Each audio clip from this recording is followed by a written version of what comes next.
यांच्याच चिंतेत मग्न.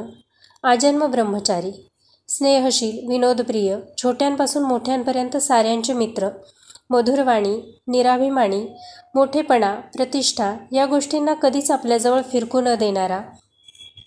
त्यांच्या भाषणात, लेखनात मौलिक विचार असत, तेही सुरुचिपूर्व. त्यांचे विचार ऐकणारा संतुष्ट होत असे. शब्दांमधून अमृत वर्षाव प्रत्यक्षात अवतरला असेच वाटत असे. झोपणारा कलियुगाचा, बिछाण्यातून उठणारा द्वापारयुगाचा, उठून उभा राहणारा त्रेतायुगाचा आणि पुढे चालणारा कृतयुगाचा हा आमचा वेदमंत्र. म्हणून चालत राहा, चालत राहा, चरैवेती, चरैवेती. या वाक्यांचा पुन्हा पुन्हा उच्चार करणारे कोण होते? हे सारं वर्णन कुणाचं आहे? ते आहे नवोज्ज्वल भारताचे महानायक पंडित दीनदयाळ उपाध्याय यांचं. गरीब परिवार. दीनदयालांचा जन्म एका गरीब परिवारात प्रसिद्ध ज्योतिषी हरिराम उपाध्याय यांच्या वंशात उत्तर प्रदेशाच्या मथुरा जिल्ह्यातील नागला चंद्रभाग या गावी झाला.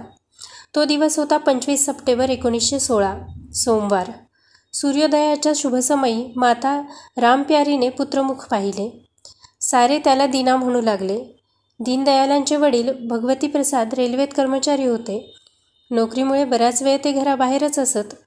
दीनाची जन्मपत्रिका बघून ज्योतिषांनी सांगितले की मुलगा विद्वान होईल, निस्वार्थ कार्यकर्ता बनेल, दुबळ्या दुःखी लोकांवर प्रेम करेल, जननायक होईल, पण लग्न करणार नाही. कुटुंबात एका बाजूने आनंद तर दुसरीकडे व्यथा होती. आई वडील सोडून गेले. दीनाच्या छोट्या भावाचे नाव शिवदयाल. त्याला सारे शिबू म्हणत. शिबू 6 महिन्याचा असेल. भगवती प्रसादांनी पत्नी मुलांना तिच्या माहेरी पाठविले. आजोबा चुन्नीलाल आणि मामा राधारमण यांचे हे घर. अचानक दीनाच्या वडिलांच्या भगवती प्रसादांच्या मृत्यूची वार्ता आली. अतीव दुःखामुळे आईची तब्येत बिघडली. ती या धक्क्यातून सावरूच शकली नाही. तिला क्षयाची बाधा झाली. 4 वर्षानंतर तीही देवाघरी निघून गेली. दोन्ही मुले अनाथ झाली. आईच्या मृत्यूचा मुलांच्या मनावर तीव्र आघात झाला. परिस्थिती विवश होऊन आजोबा नोकरी सोडून मुलांसोबत गावी परतले.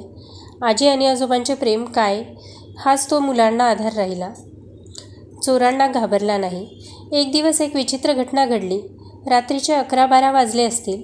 नेहमीसारखा दीना आपल्या मावशीजवळ गप्पा गोष्टी करीत होता. घरातल्या इतर बायकासुद्धा गोष्टींमध्ये रंगून गेल्या होत्या. अचानक 10-12 चोरांनी घरावर हल्ला केला. दीनाला त्यांनी ओढून जमिनीवर आदळले. त्याच्या छातीवर पाय रोवून त्याला जीवे मारण्याची चोरांनी धमकी दिली. सांग कुठे आहे जडजबाहीर, देऊन टाक, नाही तर मारून टाकू. दीनदयाळ आपल्या खास शैलीत म्हणाले, मी तर ऐकले आहे